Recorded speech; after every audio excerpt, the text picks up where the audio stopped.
Olá, eu sou João Vitor Xavier e o CNN Esportes SA está no ar. Toda semana um entrevistado especial para falar da relação do mundo dos esportes com o mundo dos negócios. E hoje eu tenho o prazer de receber o William, carinhosamente chamado pela torcida do Corinthians de Capita, capitão, ídolo da torcida corintiana e hoje um homem dos negócios no esporte. Em campo, ele marcava bem. Hoje ele cuida bem do investimento de muitos dos seus colegas que com ele dividiram o campo de jogo. Vamos ver um pouquinho da trajetória do William dentro e fora de campo. William Machado, ídolo de Grêmio e Corinthians, é respeitado por colegas e torcedores por onde atuou. Além da qualidade técnica, William se destacou também pela capacidade de liderança dentro e fora de campo. Depois da aposentadoria em 2010, ele começou uma carreira de dirigente no Corinthians. Ele também ocupou o cargo de gestão no Bahia e no Santos. Atuando no mercado financeiro, William também alcançou sucesso. No CNN Esportes SA de hoje, William Machado, ou William Capita, para os torcedores do Corinthians, vai falar sobre os bastidores da bola, os negócios fora das quatro linhas, sobre o que espera do futuro do futebol brasileiro e muito mais. Tá aí um pouco da história do William, que rodou muito em campo, passou pela Desportiva do Espírito Santo, pelo Ipatinga, pelo Joinville, pelo Cruzeiro, pelo Grêmio, mas marcou história mesmo no Corinthians, né, William? Até hoje, quando passa pela rua, é o Capita? É o Capita, João. Prazer estar contigo aqui e um abraço a todos que nos estão acompanhando.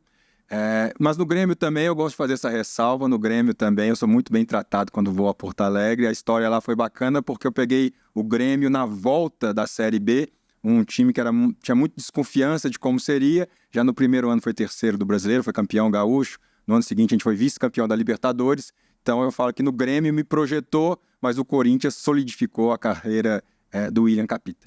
Ô William, o programa trata muito dos negócios no mundo do futebol e até hoje a gente tratou muito do ponto de vista do clube, ou dos clubes, como é que estão se organizando, as dívidas dos clubes, mas tem um outro lado muito importante que é o lado do atleta, do ex-atleta, do profissional que vive no meio do futebol. Você hoje cuida da carreira de muitos jogadores, de ex-jogadores, profissionais que ganham muito dinheiro.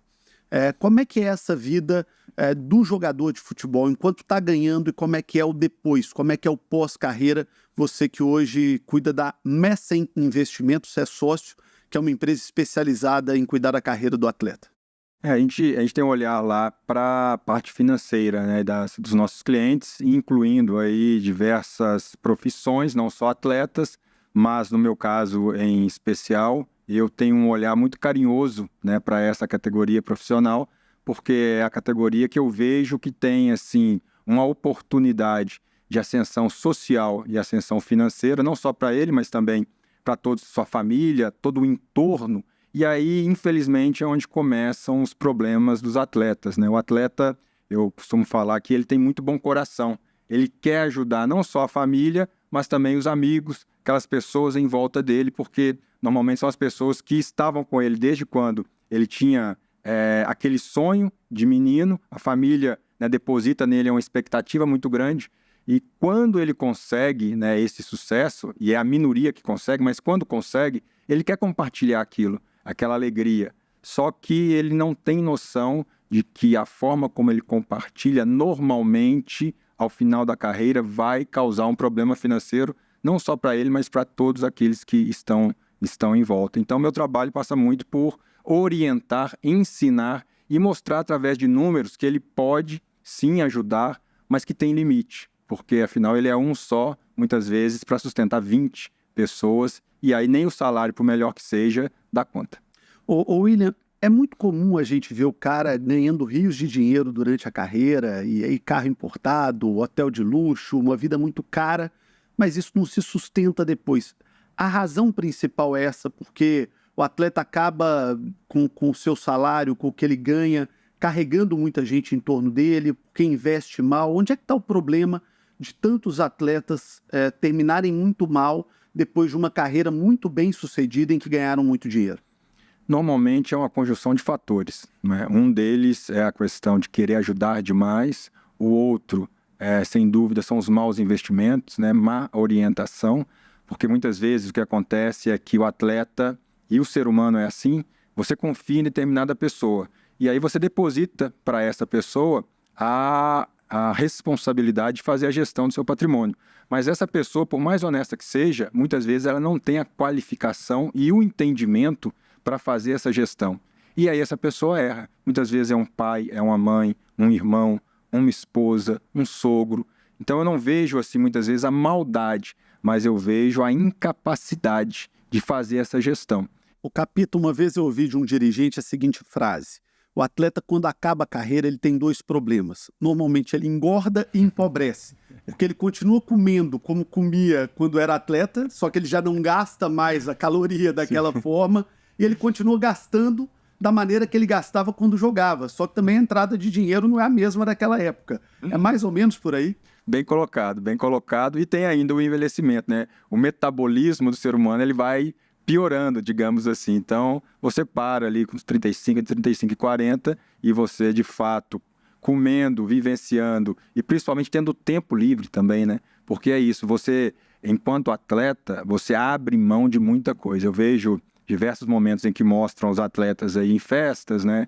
Em baladas, churrasco.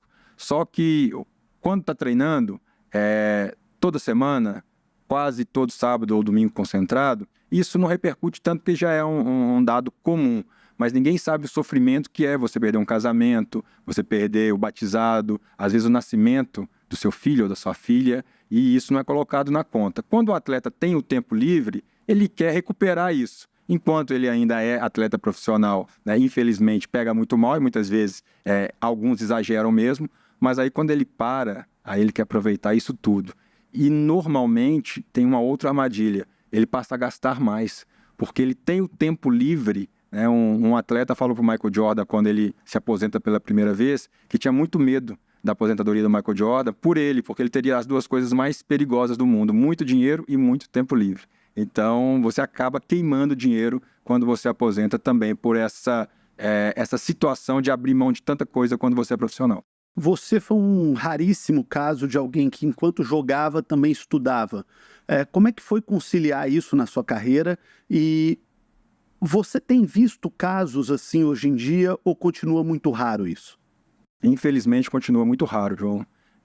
Eu sempre gosto de agradecer muito a figura do Wilson Piazza, lá de Belo Horizonte, porque graças à AGAP, que é uma entidade que fornece bolsas de estudos para atletas, eu pude estudar, fazer um pré-vestibular, e eles pagaram para mim. A AGAP, para quem não sabe, é a Associação de Garantia aos Atletas Profissionais. E eles pagaram para mim a faculdade privada. Eu não consegui passar na Federal, mas passei na PUC, em Ciências Contábeis, e eu pude, então, desde os 19 anos, conciliar, né, os treinamentos no América, na base do América, com a faculdade. É óbvio que não era fácil, mas vários dos meus amigos faziam a mesma coisa, só que trabalhavam em outras atividades. Então, eu vejo assim que o atleta, se ele tiver força de vontade, ainda mais hoje com o ensino à distância, ele consegue sim estudar. Mas eu vejo os pais, muitas vezes, isso é uma coisa muito ruim, incentivando os filhos a focarem exclusivamente no esporte, na profissão. E ainda que o atleta vire profissional de destaque, no futuro ele vai ter dificuldade para fazer a gestão do seu patrimônio. Então seria bom que os pais dessem essa importância para a educação, que foi o que meus pais fizeram. Ô William, você cuida hoje, através da sua empresa, de quase R$1 bilhão de patrimônio de atletas e não atletas. Mas como a gente está focado mais no caso aqui dos atletas, no que investe hoje o jogador de futebol? No que o atleta investe hoje?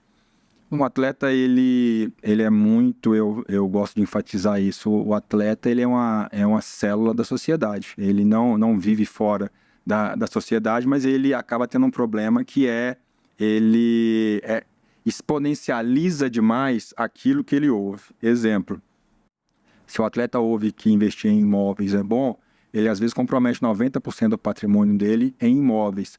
Só que qualquer investimento, ele tem que ser avaliado, o valor, localização, falando de imóveis, né? Se faz sentido naquele momento, se não faz.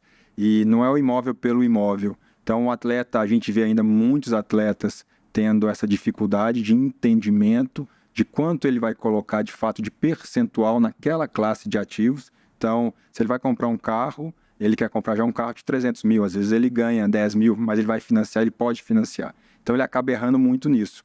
Agora, eu vejo que o principal investimento dos atletas hoje ainda continua sendo imobiliário e, quando bem feito, é um excelente investimento. O problema é que eu vejo ainda muito atleta investindo de forma errada em imóveis. Eu já vi muito atleta que começou muito rico e terminou muito pobre, mas tem o contrário também. O atleta que às vezes não chega no topo da carreira de jogar seleção brasileira, de jogar em grandes times da Europa, mas que ganhou um salário bom ali ao longo da carreira e que conseguiu construir uma solidez financeira para ter uma boa aposentadoria? Tem sim, João, tem sim. Talvez esses atletas não deem notícia, né? Não vem à mídia, mas assim, às vezes eles não têm aquele patrimônio de milhões, mas rica é aquela pessoa que consegue viver bem com o que tem, né? Então, a gente é bombardeado pela sociedade que a gente vive, capitalista, de consumo, né? Quando a pessoa consegue entender que às vezes ela conseguir ali um salário, seja de 5 mil, seja de 10 mil, seja de 20 mil, e eu estou falando, né, salários acima do salário mínimo, e ela consegue viver adequadamente com aquele patrimônio, ela é uma pessoa feliz e é uma pessoa realizada. Eu ia parar com 28 anos de jogar. E eu estava muito feliz com o que eu tinha conquistado no futebol, que não era um patrimônio vultuoso. Eu tinha um Uno 95, isso era em 2005, ou seja, eu tinha um cara de 10 anos e devia ter uns 20 mil na conta. Mas eu tinha conhecido muita gente, eu tinha feito vários amigos, eu tinha viajado pelo Brasil e até alguns lugares do mundo, e eu iria seguir pela trajetória ali de contabilista. Então, assim, isso é muito importante também. Não é só quem ganha muito dinheiro que tem sucesso. Teve um atleta da NBA que ficou famoso porque ele deu uma entrevista, foi perguntado se por não terem ganho a NBA, o título aquele ano, se era uma temporada de fracasso, né? Giannis Antetokounmpo, Milwaukee Bucks. Ele deu uma resposta maravilhosa. Maravilhosa, né? Repercutiu muito bem. Não arrisquei falar o sobrenome, ia falar de Giannis só. Mas, então, isso, eu tenho visto os atletas se posicionando cada vez melhor nesse sentido, de mostrar que não é só vencer, não é ser só multimega milionário. Não, é você conseguir aprender dentro do esporte que ensina muita coisa. Por isso eu incentivo bastante qualquer pessoa a praticar esporte. Ô William, é muito normal a gente ver casos de verdadeiras tragédias pessoais, né? Recentemente a gente teve o caso do Scarpa, do Mike, do Palmeiras, do William Bigode, que acabaram envolvidos numa pirâmide, perderam muito dinheiro. Eu fiz uma entrevista recentemente na Rádio Itatiaia, em Belo Horizonte, com o Leandro Guerreiro, que contou a história dele, e ele disse a seguinte frase: perdi tudo que ganhei na carreira. E ele jogou em grandes clubes, no Cruzeiro, no Botafogo, no América Mineiro, e perdeu tudo. Perto de 15 milhões de reais. Por que isso acontece nos dias atuais ainda com o jogador de futebol? Por que tanta gente ainda perde dinheiro com isso? É triste falar, e toda vez que eu vejo um caso desse, principalmente quando o Scarpa eu não conheço pessoalmente, mas vi as entrevistas, me parecia uma pessoa também muito esclarecida, né? Então eu fico imaginando, e pelo que eu sei, tem mais pessoas também que perderam recursos, né? Não só atletas, mais pessoas, mas também alguns atletas que não quiseram se manifestar. O que eu acredito é que são 2 pontos. Primeiro, a desinformação. Então, a pessoa que acredita que pode ganhar 5% ao mês com a economia que está te pagando 1%, com a taxa de juros super alta, a pessoa ela é desinformada, ela não tem noção do quanto que aquilo é arriscado. Ainda que não seja uma pirâmide, qualquer investimento que pague muito, ofereça muito retorno, além do que está pagando aí a taxa de juros nacional, é um investimento de muito risco, né? Se ela tem ciência que é muito risco, ok. Agora, geralmente a pessoa não tem, quer acreditar que não tem muito risco, e aí vem a outra parte, que é do ser humano, que é a ganância, né? Infelizmente, a pessoa quer acreditar que aquele investimento que está pagando muito, ele é seguro sim, e que ela está deixando de ganhar muito dinheiro. Então, assim, as pessoas têm que ter esse cuidado, não deixar a ganância te cegar, porque a maioria, para não falar 100% dos casos, que oferece muito, é muito arriscado e geralmente termina dessa forma trágica. É muito comum chegar cliente para você, jogador, atleta, com esse tipo de discurso. Olha, um primo, um tio, um amigo, um colega de clube me ofereceu aqui uma aplicação, vou ter 4, 5, 6% de rendimento ao mês. Já deu certo com ele no primeiro, já deu certo com ele no segundo mês, que foi o caso que nós vimos de todos esses jogadores que eu citei. É muito comum chegar isso na mesa de vocês e vocês terem que fazer esse trabalho de, olha, não é bem esse o conto da sereia, né?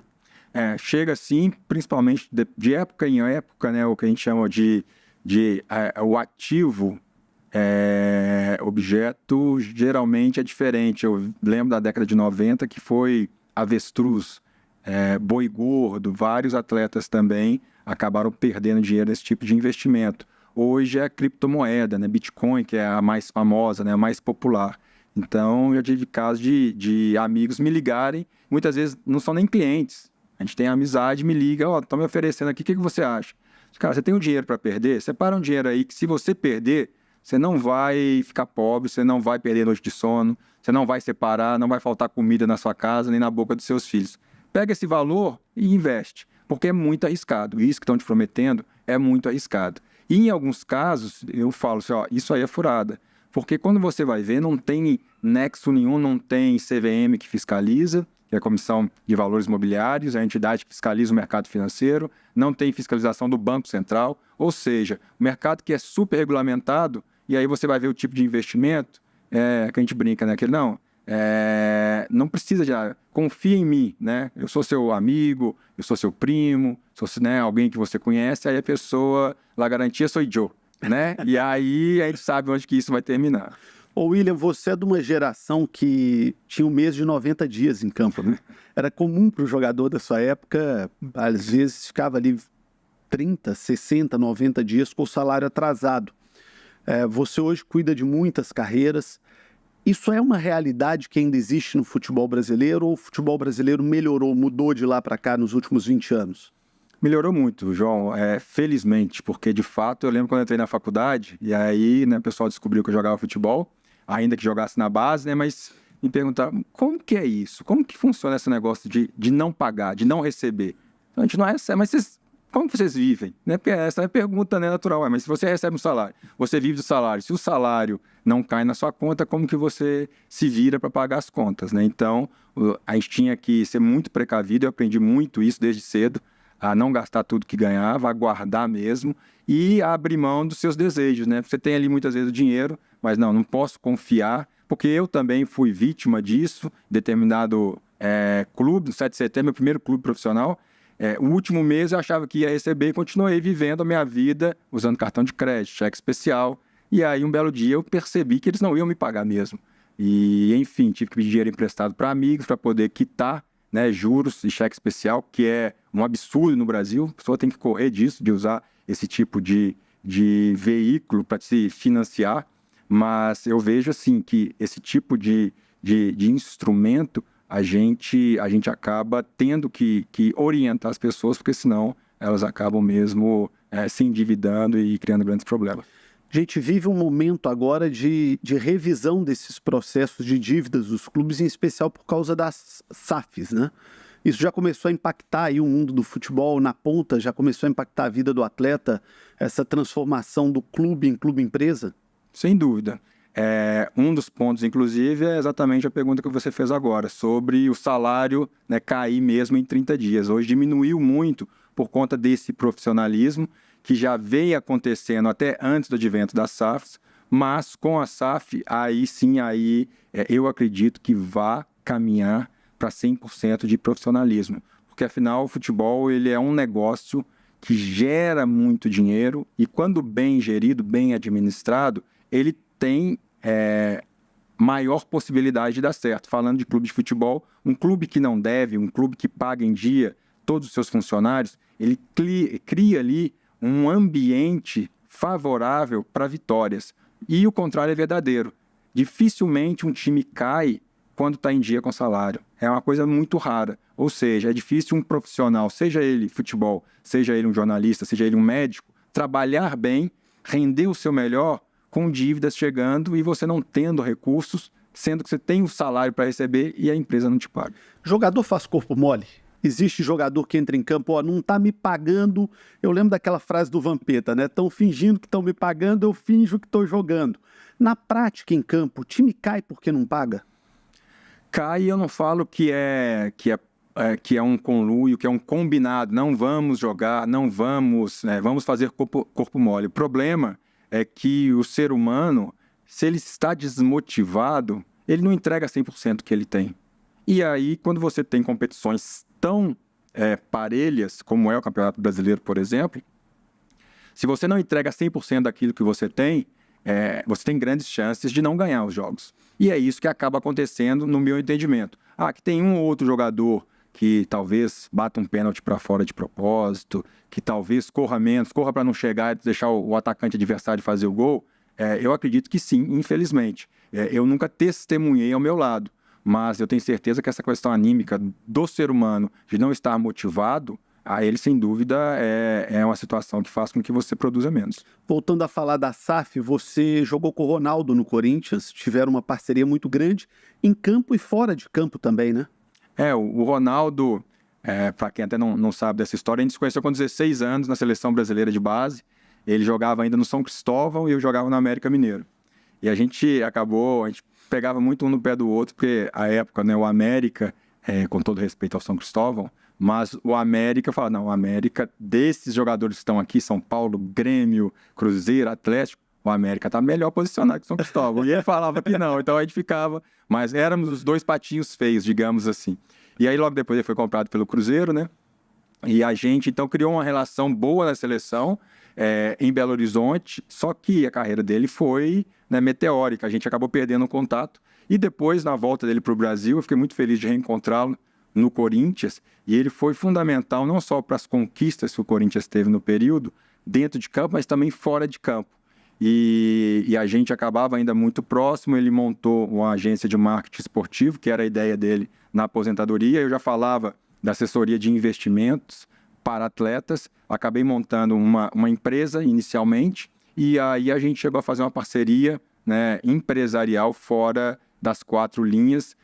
Acabou depois da minha empresa, eu saí, não estava funcionando do jeito que eu queria, ele também acabou se desfazendo da Nine, mas enfim, tem outras coisas, hoje dono de 2 clubes de futebol, e então assim, a gente acaba tendo essa relação e acredito essa admiração mútua de termos, né, trilhados caminhos fora do futebol com relativo sucesso. O Ronaldo já tinha jeito para homem de negócio naquela época, ele já falava disso, ele já conversava sobre isso, era um assunto frequente do Ronaldo, já dava para ver que ele ia ser um homem ligado aos negócios do futebol naquela época?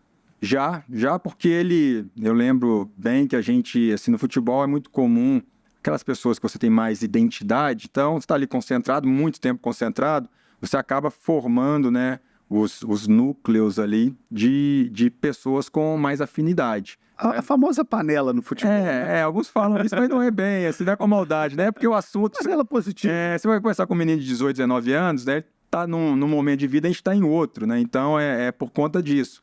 Então, conversávamos muito, ele, sentávamos sempre, o Roberto Carlos, o Paulo André, o Edu, o Elias. Então, assim, a gente ia ali conversando e já pensando em relação à aposentadoria, mas o Ronaldo, assim, para mim, uma das coisas, tirando dentro de campo, que aí não se discute, mas fora de campo, para mim, uma das grandes sacadas que ele teve foi conviver e extrair dessa convivência com pessoas de um nível empresarial, político, do topo de cima da cadeia, digamos assim. Ele aprendeu, e é óbvio que você não aprende só coisas boas, né? Você vê muita coisa também que não é boa, mas a pessoa inteligente, ela consegue aprender o que fazer e o que não fazer, né? Então, ele, pela essa possibilidade que o esporte deu a ele é muito próximo, por exemplo, do Florentino Pérez, né?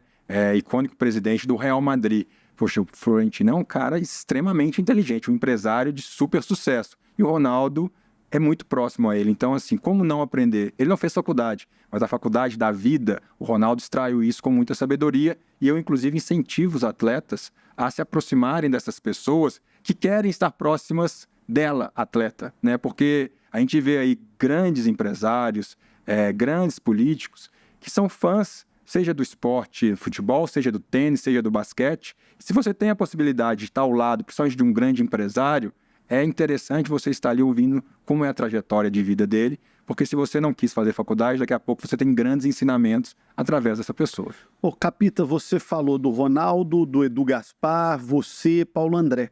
Todos foram para o caminho da gestão no futebol, né? Antigamente, o atleta, quando parava, ele muitas vezes ia ser técnico de futebol, trabalhava ali numa comissão técnica, mas eram poucos que iam para o lado da gestão no futebol. Até por esse novo momento de clubes se tornando empresas, você acha que vai ser um caminho cada vez mais comum de atletas se prepararem depois da carreira para não estar na beira do campo, mas estar na parte de gestão dos clubes? É um caminho natural?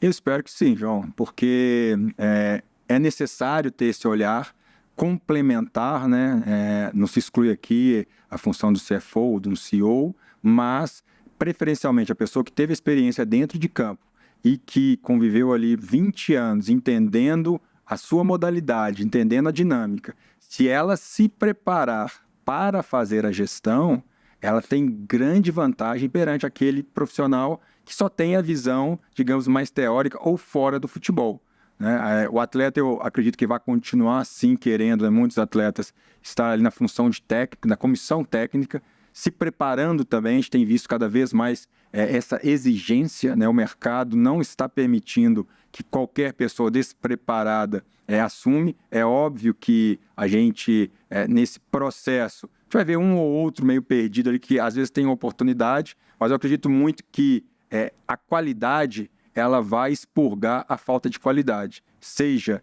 no comando técnico, seja no comando da gestão. E eu fico muito feliz quando eu vejo atletas, né, pessoas como você citou. Eu olhava muito para o Leonardo, por exemplo, né, que é de outra geração, mas que passou aí por inúmeros clubes. O Kaká está indo para esse caminho também. O Kaká está indo para o mesmo caminho. Então eu fico muito contente porque eu acredito que é possível sim, desde que o atleta se dedique e entenda que a vida de sucesso dele dentro de campo vai só abrir uma oportunidade para ele para a gestão ou para a comissão. Mas ele precisa sim se preparar, porque senão tem um movimento reverso, que é o atleta assume pela história que ele criou no futebol, mas daqui a pouco ele não faz um bom trabalho e aí ele cria uma imagem negativa para toda a classe de atletas. Então isso é muito perigoso. Falando um pouco mais do Ronaldo, como é que você está vendo essa experiência dele como dono de um grande clube no Brasil? Você teve uma passagem muito curta pelo Cruzeiro, mas passou, vestiu a camisa, teve num grande torneio pelo Cruzeiro, é mineiro, né? Então conhece bem a realidade do que é o Cruzeiro em Belo Horizonte. Como é que você está vendo essa oportunidade do Ronaldo como dono do Cruzeiro? Como é que você avalia esse trabalho dele? Eu fiquei muito feliz quando ele conseguiu efetivar esse negócio, porque é uma pessoa que eu sei que, assim, todas as vitórias ele comemora imensamente e todas as derrotas ele sofre imensamente. Então, ele não é uma pessoa indiferente e, para mim, isso é muito importante, essa característica, ainda mais para nós brasileiros, né? Então, o Ronaldo, com a história também que ele teve no Cruzeiro, eu vejo que ele está vivendo intensamente. Acabou, recentemente comprou um apartamento em Belo Horizonte, né? Tá vendo que precisa de passar mais tempo em Belo Horizonte, então ele está comprometido. O único problema que eu vejo é que o futebol ele é uma paixão e que muitas vezes a sua saúde ela é colocada ali em risco, né? Porque se você não vence, se você é segundo no Brasil, é como se não valesse nada. E o Ronaldo, junto com a sua equipe, com o Paulo, o Elias, que também está lá, eles estão construindo, buscando modificar essa visão. E é muito difícil, quando você pega o Cruzeiro multivencedor, você colocar para o torcedor, ok, conseguimos sair da Série B, agora vamos ficar talvez entre os 10. É uma meta, pô, é o Cruzeiro, né? É o Cruzeiro, não dá para pensar menos do que ser campeão, mas não agora. Então, assim, o trabalho maior que o Ronaldo e toda a sua equipe está tendo é de educar também o momento que o clube está vivendo, educar o torcedor, e eu acredito que eles estão tendo até relativo sucesso, porque também os resultados em campo, pela capacidade dessa equipe montada, tem sido bem interessante. O William Machado Capita, que é sócio da Messen Investimentos, que é uma empresa que cuida dos ativos de vários jogadores, perto de R$1 bilhão em ativos administrados hoje pelo William, que brilhou muito em campo e que agora se dedica a esse outro lado dos negócios, que é cuidar da carreira dos jogadores. E agora está na hora de falar das notícias que agitaram o mundo dos esportes e o mundo dos negócios na última semana. É o Giro SA no oferecimento de Gerdau. O futuro se molda.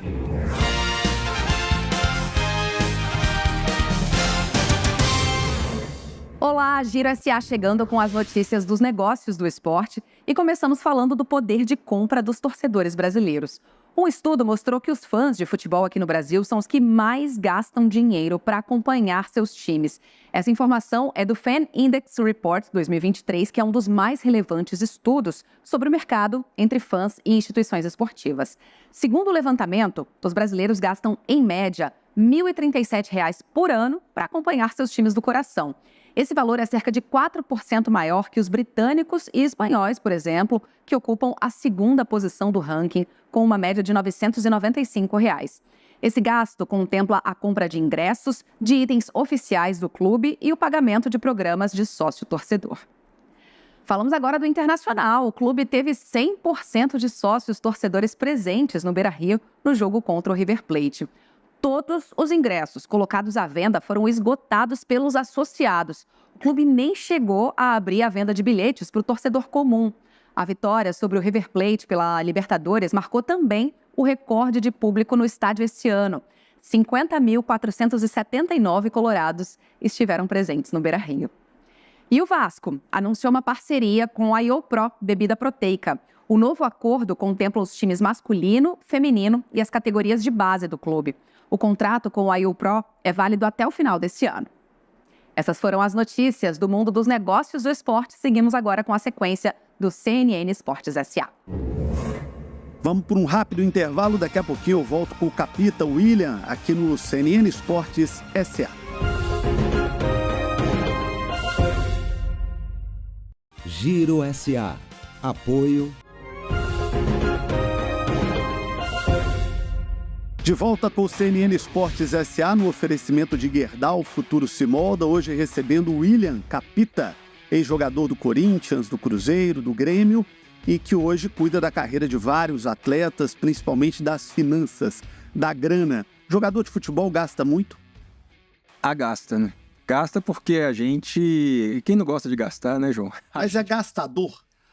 É bom gastar. Eu gosto de gastar. Eu fico segurando. Minha esposa adora gastar. Minhas filhas adoram gastar, mas tem que ficar segurando. Tem orçamento, tem ali planilha. Porque é muito bom você poder, né, ir a algum lugar. De repente, tem vontade de comprar um tênis. Você vai lá e compra. Mas precisa? Não precisa. Já tem ali 4, 5 pares de tênis. Mas essa vontade, né, que a gente, né, vive nessa sociedade consumista e capitalista, então é difícil mesmo. O jogador ele acaba tendo essa pecha de gastador. Mas a gente vê só ir nos shoppings e ver se é só jogador que gasta. Vê tanta gente ali financiando e colocando crediário para poder consumir, né? Então, assim, é uma dificuldade que o ser humano tem. William, muito se discute no futebol brasileiro no momento questão de teto de gastos, de limite fiscal. Os clubes, muitas vezes, eles gastam o que eles não podem pagar. O que se paga hoje é real no futebol brasileiro ou a gente tem uma bolha em que o clube oferece mais do que pode pagar e acaba não pagando? Eu acredito olhando muito de longe, né? Eu não tenho ali as informações na vírgula de todos os clubes de futebol brasileiro, mas olhando a exceção Flamengo e Palmeiras, para mim os demais clubes estão sim se alavancando, como a gente fala no mercado, né? Ou seja, eu tomo agora um dinheiro, eu crio uma dívida, acreditando que o resultado esportivo vai ser tão bom que vai gerar uma capacidade financeira para o clube arcar com aquela dívida. Mas se só um time vence em várias competições, né, como que todos os clubes acreditam na mesma coisa? Então eu vejo que os clubes do futebol brasileiro, eles ainda erram e erram feio com relação à gestão do que tem para gastar e do que gastam. E aí a conta acaba chegando também no atleta, né, no salário do atleta, que é uma coisa que é mais divulgado. Mas a gente sabe também que tem muito clube que é mal gerido, inclusive para beneficiar alguns dirigentes. Então, a desculpa recai sempre no salário do atleta, mas muitas vezes são alguns dirigentes que acabam fazendo com que essa gestão propositalmente seja maléfica para ele também ganhar algum dinheiro. Eu recebi aqui o presidente do Inter que disse que não tem jeito mais no futebol do atleta não entender a sua responsabilidade como gerador de receita para o clube. Não apenas como o cara que entra em campo, que faz o gol, que já é muito importante, é o mais importante no futebol.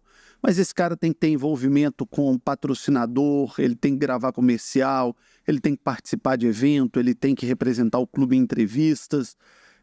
Os clubes já veem o atleta hoje de maneira muito mais completa. O atleta hoje se prepara para isso? Pouco, mas eu vejo que os clubes têm a maior responsabilidade nisso, porque o clube, primeiro ele forma o atleta, né? Então, lá na base, ele já devia preparar todos os atletas com essa mentalidade. Quando chegar no profissional, do Inter, do Grêmio, do Cruzeiro, do Atlético, Corinthians, São Paulo, Palmeiras, qualquer clube, você prepara ali a sua categoria de base, sabendo que nem todos chegarão, mas como você não sabe qual vai chegar, você prepara todos com essa cabeça. Aqueles que não chegarem nesses clubes, no profissional desses clubes, eles vão para outros clubes, mas já com essa formação. Agora, exigir que o atleta por si só se forme, eu acho errado. Acho que alguns pais, alguns agentes de atletas até têm essa visão, até tentam fazer isso, alguns até fazem com certo sucesso, mas para mim o principal beneficiado, inclusive, são os clubes. Então, eles deveriam moldar os seus atletas para essa mentalidade. E uma das coisas que eu vejo que acontecendo até hoje, por exemplo, que me tira do sério o jogador fazer o gol e tirar a camisa.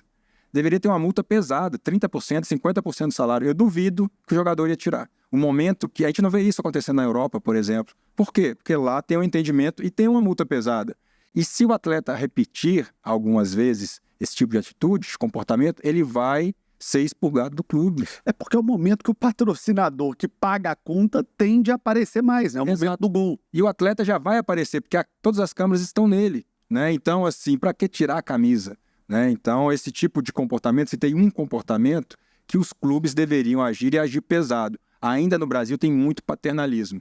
Ainda se trata o atleta como se o atleta fosse algo que é maior do que o clube. E não tem ninguém, nem jogador de futebol, que seja maior que uma entidade que tem aí a maioria mais de 100 anos. Ô William, estamos vivendo um momento de mudança de eixo no futebol. O Cristiano Ronaldo foi para a Arábia Saudita e depois dele uma legião de grandes jogadores, muito dinheiro no Catar, que patrocinou a Copa do Mundo, na Arábia Saudita. Como é que é essa tomada de decisão para o atleta? Você cuida hoje da carreira de muita gente. Quando o cara tem um desempenho desportivo favorável para jogar em Real Madrid, Barcelona, Manchester, Inter, e aparece às vezes um dinheiro fabuloso e o cara tem que falar o seguinte: o que é que eu faço? Eu busco a carreira em alto nível, ganhando muito dinheiro, ou eu busco o muito dinheiro num lugar onde eu talvez não tenha tanta qualidade técnica e tanta visibilidade? Quando eu vi que tem a possibilidade, inclusive, do Buffon, com 45 anos, né, ir jogar na Arábia, eu pensei até preparar um currículo e ver se não tem uma vaguinha para mim também, João, porque o dinheiro lá está correndo solto, né? Mas, brincadeiras à parte, o que eu vejo, assim, tem, vez ou outra, né, a Arábia já foi esse local de ida de atletas, né, uns em fim de carreira, outros em início de carreira com destaque. China, Ucrânia, Rússia, e desses todos, eu vejo que hoje o menos problemático seria a Arábia. A Arábia ela é muito ocidental, já podemos dizer assim, diferentemente de Ucrânia, com outro idioma, frio muito intenso, Rússia a mesma coisa, uma cultura muito diferente, a China nem se fala, e vários atletas acabaram indo, mas para esses digamos, mercados secundários, para ganhar muito dinheiro. Mas o Brasil talvez tenha sido um dos primeiros que não abriu mão de convocar os atletas que lá estavam jogando. O Mano Menezes, salvo engano, foi um dos primeiros a convocar, por exemplo, o Fernandinho, o Hulk, né? E depois mesmo com a saída dele, a gente viu esses jogadores continuando, né, a serem convocados, jogando, né? O Fernandinho nem se fala, né, em altíssimo nível, depois lá no Manchester City, o Hulk acabou optando por ir para a China, mas enfim, a gente vê capacidade técnica dele demonstrado Até hoje, né? até hoje. Então, eu vejo que os atletas para a Arábia hoje, eles estão com um facilitador, que é essa situação cultural.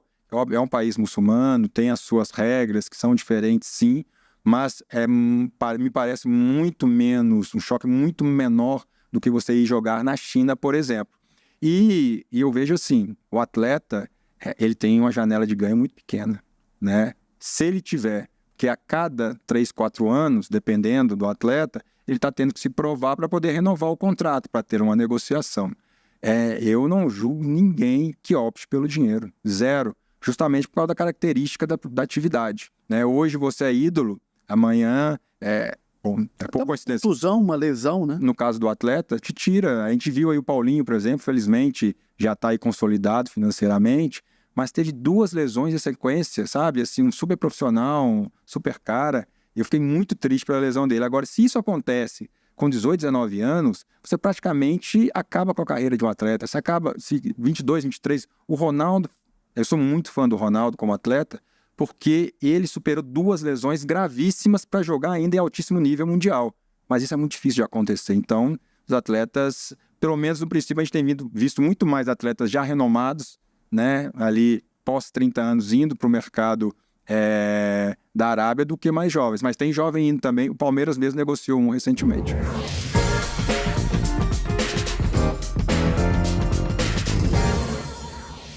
Estamos chegando à reta final do programa, está na hora do De Primeira SA, perguntas curtas, respostas diretas. Primeira pergunta, a Liga vai dar certo no Brasil? Vai demorar. É a minha opinião, porque os clubes não se entendem no Brasil e isso dificulta demais uma liga de sucesso. Vai ser bom para o atleta ter uma liga no Brasil como tem na Itália, como tem na França, como tem na Espanha? Para o atleta também é bom? Eu acredito que sim. Vai forçar o atleta também a sair debaixo desse paternalismo e ele vai ter que se profissionalizar mais. Um jogo histórico na sua carreira? Não tem outro. Ipatinga, Cruzeiro e Ipatinga, final do Campeonato Mineiro. 2-1 pro Ipatinga, eu fiz o 2º gol e a gente foi campeão mineiro em 2005. Uma tristeza que ficou da carreira? Não ter sido campeão brasileiro pelo Corinthians em 2010. Eu acredito que a gente tinha muita possibilidade de ter sido campeão aquele ano e infelizmente a gente acabou, na reta final, a gente acabou perdendo fôlego e ficando em terceiro. Você foi zagueiro, quem foi o atacante mais difícil de marcar? Adriano Imperador. E qual foi o melhor jogador que jogou ao seu lado? Ronaldo. Fenômeno. Aquele Ronaldo já em fim de carreira no Corinthians, mas que mesmo em fim de carreira ainda jogava muito. Jogava muito em fim de carreira e eu ainda peguei, como eu falei, no início de carreira com 16 anos, né? Mas fazer o que ele fez em 2009, sem 2 joelhos, com aquele peso, tem que ser fenômeno. William, pergunto para todo mundo que passa aqui, a gente vive um momento muito especial no futebol brasileiro, com SAF, com Liga, com carreiras mais profissionais, tanto dos clubes, dos dirigentes, quanto também dos atletas. O futebol no Brasil vai dar certo? Já deu certo. Eu vejo uma evolução muito boa, mas a gente como país também, a gente vê o Brasil podendo ser melhor e não é, mas o Brasil também está evoluindo e eu acredito que o futebol brasileiro também. Muito obrigado, William Capita, sócio da Messi Investimentos, que foi o nosso convidado. Ele hoje cuida da carteira de quase R$1 bilhão de atletas, de jogadores, de profissionais também de outras áreas, mas contou muito pra gente desse outro lado e desse mundo das carreiras de quem está em campo e de quem esteve em campo. Semana que vem temos mais convidados aqui no CNN Esportes SA.